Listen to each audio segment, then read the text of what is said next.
My review on South Central Baddies season 6 episode 6. What I don't understand is what was in Kayla's hand at the beginning of that episode as well, and also why did they blur it out? Was it a weapon? Because it's not very clear as to why security didn't take out of her as well, or why no one said, oh, look at that thing on her hand as well, especially C Rose, because obviously her hand's pulled up like this so you may not be able to see, but at the same time they blurred it out, so I'm not sure if C Rose, who was her opponent, saw that as well. Then what I didn't understand as well, why was Ivory complaining about Laurie sneaking Lady H's when you snuck Cash? Don't be a hypocrite. Lady H is pouring water on herself, like, is the real definition of cooling off. But it was like, it was too much. Like, I get it as well that if you're coming from like a street background as well and you're going on a reality TV show, it's like the way they do or run fades as well is not the same. Because if you're in the street, for instance, you just instantly run the fade. But when you're on TV, they have to set up stuff. But I feel like also production were annoying me a lot this whole season because every fade they kept stopping as well. Like, we could have got Cashmere and Scarface out the way. We could have got Donye and Cashmere out of the way. We could have got another round of Ivory and Cashmere. We never got that because of them. We could have got Brie and Donye even, like, and they kept stopping every single fade. It was just getting annoying. Also interested to know what Lady H's went to jail for because she kept shouting, oh, I went to jail, I just come out of jail. What did you go to jail for there? That's the real question. I feel like, if I'm honest, Scarface's team should have won for the intro song because it was more fun and the lyrics made more sense instead of like Pressure's one, or sorry, not Pressure, Liddy's one that she had, where it's like, you bitch don't want to fade, you bitch don't want to fade, you bitch don't want to fade. And it's just Kayla foaming out the mouth saying, what, smoke me, or whatever the fuck, whatever she normally says. I didn't understand it. But I feel like it would have made more sense for it to be Scarface's one because Money Low's freestyle or lyrics that she had was good as well. Like, if she actually put time and effort into like being an artist, she would actually make it. Then Isaiah knows how to handle the girls when they crash out as well, because Isaiah's used to crash out. So when Lady H's was just crashing out in the room, the way he just sat there calm, cool, collective, like just quiet in general, I was just like, yeah, you're used to this stuff. But obviously, yeah, she wanted to go home. You can't, keep her there. It's not like they want to force her as well. They do want her to stay, but maybe next season or something she'll come back, because these type of people, they get used to, when I mean these type of people, I mean people that aren't used to reality TV. I feel like in their second season they normally do better than the first season because they're not used to this type of like lifestyle in regards to like reality TV and how it works. Any thoughts though when Ivory was singing those lyrics or rapping those lyrics into the mic was, did Fun Dip write that? Because obviously there was that whole issue with them as well online. So I'm just thinking, was that off the dome or was Fun Dip sending you those lyrics? That's what I really want to know.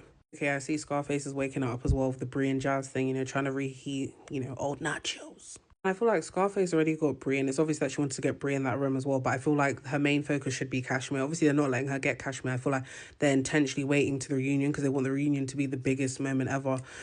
So they'll be doing Cashmere versus Scarface. But also, Scarface already beat up Brie anyway in the first season of South Central Baddies, everyone remembers. But Brie's also shady for saying that Scarface was 28 years old in the first season of South Central Baddies, because I don't think she was that old. Thing is, yeah, both people had points to prove in regards to Brie and Scarface. I feel like Brie was trying to get dialogue, but it's because Scarface is like a bad communicator as well, and she normally just works with her hands. She's not someone that actually does a lot of dialogue. It didn't work out, and obviously Brie's someone that could, not that you're going to talk the fade down, but you're going to get a better understanding where she's coming from. But Scarface, like, I don't want to do the talking, I want to do this. So it didn't work out in the end as well, because obviously Scarface isn't trying to hear that because she's annoyed now and she wants to fight. Also get why Lily was annoyed about her leaking the fight, or not leaking the fight, sorry, leaking the song and stuff, because obviously it's meant to be a surprise or whatever for this season of South Central Baddies, but there's not much you could really do there as well after Pressure has owned up to it and said, apologized in a sense. You can tell as well that Liddy was very irate compared to like how she was beforehand as well, like she was more calm, collective, but you can also tell that Pressure didn't want it with Liddy either, because obviously the energy she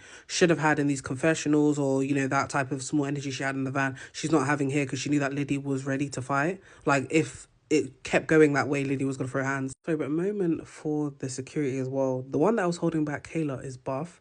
The one that was helping Fiji with her bag in the back, buff. Chocolate darlings. And again, Kayla and this signature kick, I'm just thinking, please, every single time she fights, she has to do the leg thing like this.